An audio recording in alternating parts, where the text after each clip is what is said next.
نکاح په باب باندې هغه هلکان هغه انجونې چې کلم یې بند وي، مثلا د واده لپاره یا څه اسباب نه برابریږي، هغه د کوزدې لپاره یو څه لاره نه برابریږي، مثلا د خوښۍ رشته نه پیدا کیږي، یا ګر سره یې نکاح نه کیږي، هر ځای چې ورسي هغه جواب ورکي، یا په هغه ځای کې دی د ځان لپاره نکاح کول غواړي چیرته چې د ده خوښه وي.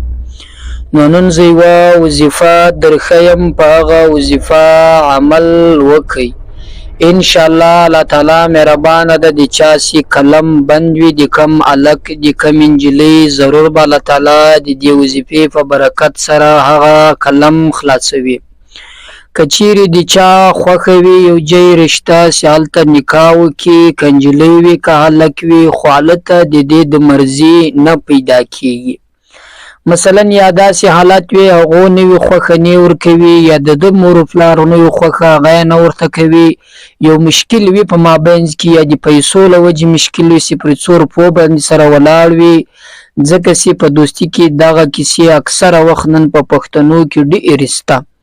نو د دې د علاج لپاره چې دغه مشکل له مابینځ څخه ختم شي او دغه واټن له مابینځ څخه ختم شي، ستاسو تر مابینځ نکاح قایمه شي وشي. نو نن زه یوه وظیفه درښیم، په هغه عمل وکئ، انشاءالله دعا به راته وکئ او هغه کار به مو زر تر زره حل شي.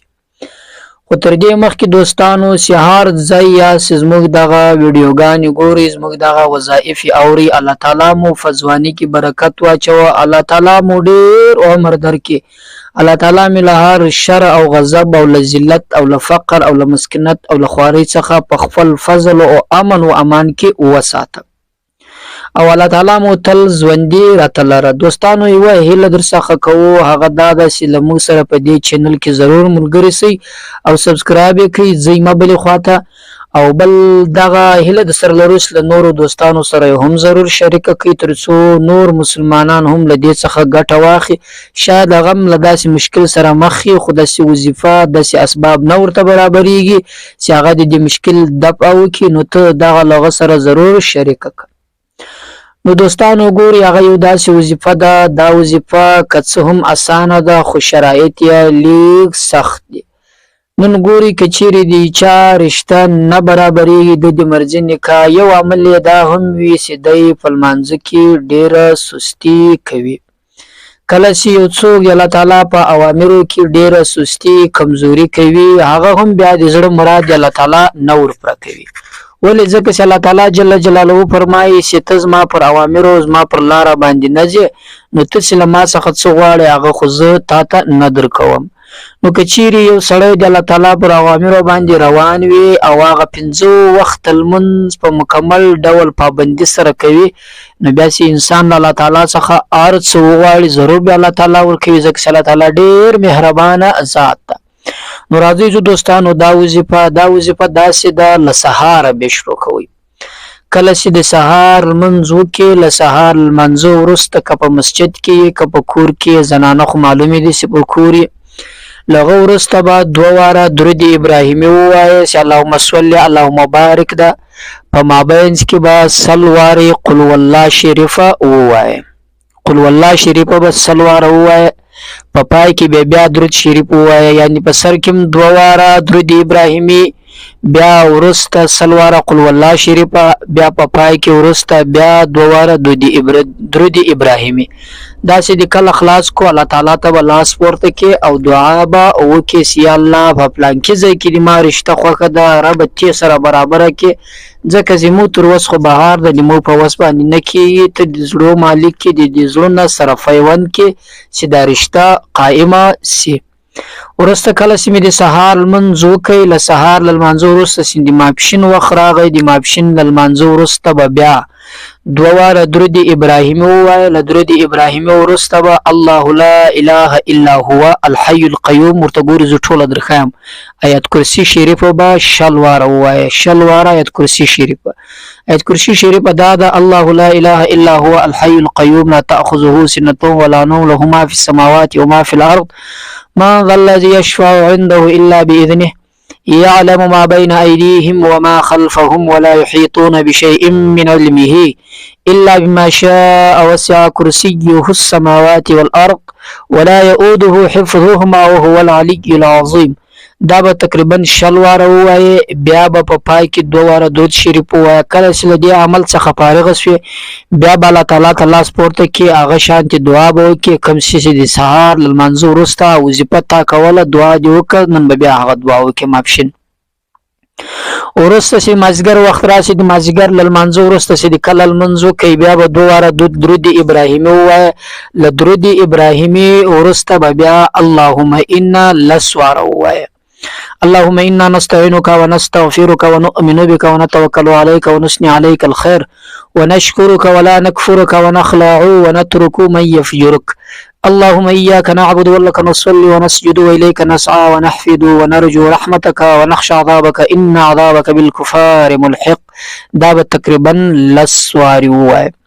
کله چې لس وارې وویله بیا په پای کې 2 واره درود ابراهیمي ووایه. اللهم صلی اللهم بارک ده. وروسته له هغه به بیا الله تعالی ته لاسونه پورته کړي، خپل مشکل به ورته بیان کړي چې پلانکي ځای کې زما رشته خوښه ده یا الله تې سره ورسوي. دا یې 3. په 4م ځای کله چې د ماښام د لمانځه وخت راشي د ماښام له لمانځه وروسته به بیا 2 واره درود ابراهیمي ووایه. له درود ابراهیمي وروسته به 10 واره اوله کلمه ووایه. 10 واره اوله کلمه به ووایه چې لا اله الا الله محمد رسول الله.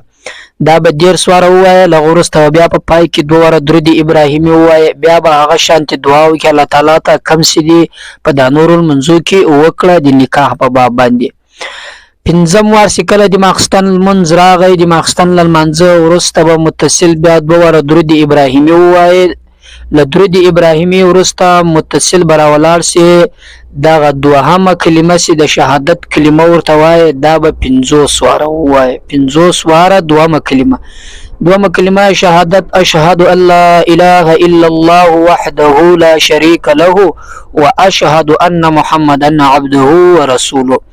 دغه کلمه به 50 وارې ووایه. وروسته له هغه بیا درود ابراهیمي ووایه. بیا به الله تعالی ته لاسونه پورته کړي، هغه شانتې دعا به وکړي.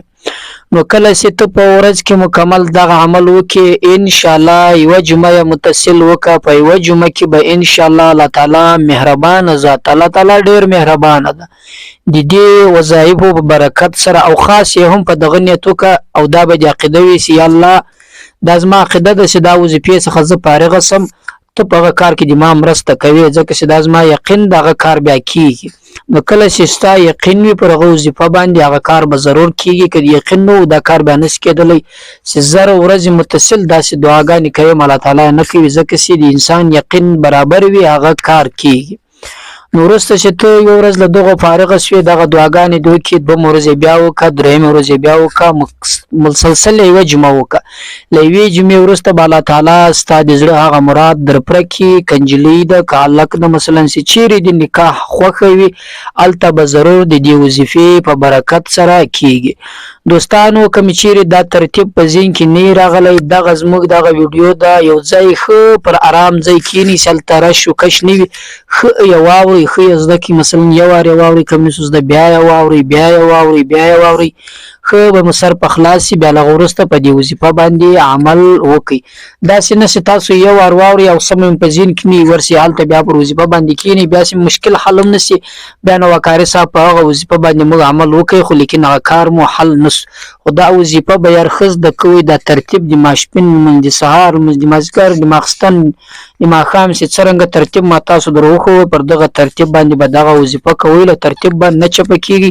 که چیرې له ترتیب څخه بغیر په بل لار باندې ولاړاست په غلطه لار مې وکړه بیا نه قبلیږي او نه صحیح کېږي.